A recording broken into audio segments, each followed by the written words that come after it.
Okay, we're continuing with the classes on Shemirat Enayim, guarding one's eyes. We're moving on to the Eitzot. We're moving on to the concepts that will be able to help an individual, that Hashem, overcome the temptation. The first Eitzah, or Sigula, as brought down, is the Sigula of Torah, learning Torah. We'll quote the Gemara. Gemara says as follows: Masechet Kiddushin, famous Gemara.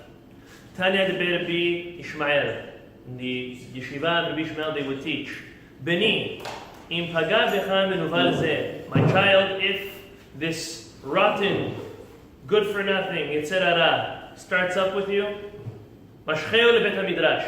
Bring him into the bet hamidrash. Bring him to the yeshiva. Bring him into kollel and learn Torah. Im evenhu, if the etc. is as strong as stone, nimoach, it will be dissolved. Vim barzelhu, however, if it's like iron or brass, any type of metal, mitpotzet, it's going to explode. Shnemar haloko devarai kaesh v'chuli. HaKadosh Baruch Hu's words are like fire, so they will destroy it no matter whatever the Yetzirah is, and it will help one be saved from the Yetzirah. Midrash says a little bit similar. That one who studies a lot will wear out his flesh. And the Midrash explains, if you're going to learn a lot of the words of Torah, HaKadosh Baruch Hu masir etzera mimecha, HaKadosh Baruch Hu will remove the etzera from us. So, just in general, what does that mean that when I have a temptation, learn Torah and it takes care of it? Is it like magic? So, on a spiritual aspect, yes, it is kind of like magic, but that's not enough. What learning Torah means is when you learn Torah, there is that whole spiritual cleansing that happens in our neshamot. However, when we do learn Torah, we start looking at the world better said, through the lenses of God, through the lenses of the divine wisdom of the creator of you and the world that we all live in. And therefore, when we learn Torah, what does it mean bring to the Beit HaMikdash? Bring to the Beit HaMikdash? The truth is we're going to learn, it doesn't matter what you learn. Anything you learn, it still saves you from it.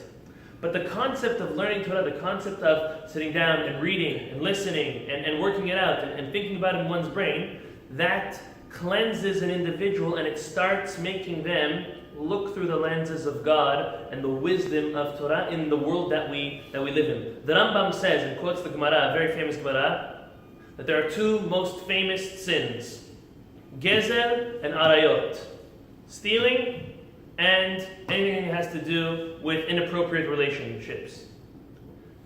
The Gemara makes a difference. It says Gezer is a little better than Arayot. It's not as bad. Gezer, a person's only tempted to steal when it's available to steal, or when it's in front of a person to steal. However, Arayot is something that could always be on one's mind and very much easier to, God forbid, get engaged in. And therefore, the Rambam says a person has to understand that unless their heart is clear from inappropriate thoughts, images, God forbid any of the sort, Torah will not be able to settle in him.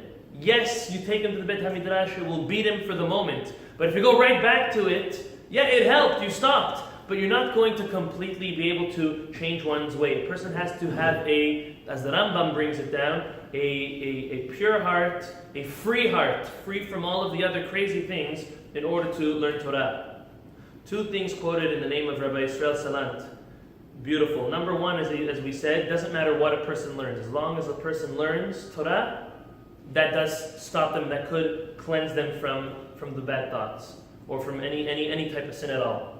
The second thing he says, and this is a big yesod, and to those of us who don't know this yet, it's something very important, that if a person wants to excel in a certain mitzvah, or if a person wants to be very diligent to not fall by a certain transgression or certain yitzhara, the best way, he says, to save oneself and to excel in that is to learn that mitzvah, or to learn that avera in depth. Learn it from the source, from the psukim and the first mefarshim, to later commentaries and later commentaries, all the way to make it very practical. Because when you live the sugya, when you live the topic, and you learn it in depth, it's not like you just pick up a kitzur halacha, a very brief halacha on it. Then it's very easy to forget it. But if you spend time on it and you learned it at its source, and what prohibitions are included and what isn't, or what is the optimal way of fulfilling the mitzvah, and all of the ins and outs of that whole topic, that is a segula. It's proven to be successful for one to either fulfill that mitzvah properly, or l'inyanenu, on our topic, to hopefully avoid the transgression, because one becomes more aware of that topic by learning it in depth. B'ezrat Hashem, HaKadosh Baruch Hu will spare us and take on the concept of the Segulat HaTorah, taking on to learn Torah, and based on what we said, even this very topic, which we've started in Elul, and that Hashem will continue over the next couple of weeks. Baruch Adonai Olam. Amen.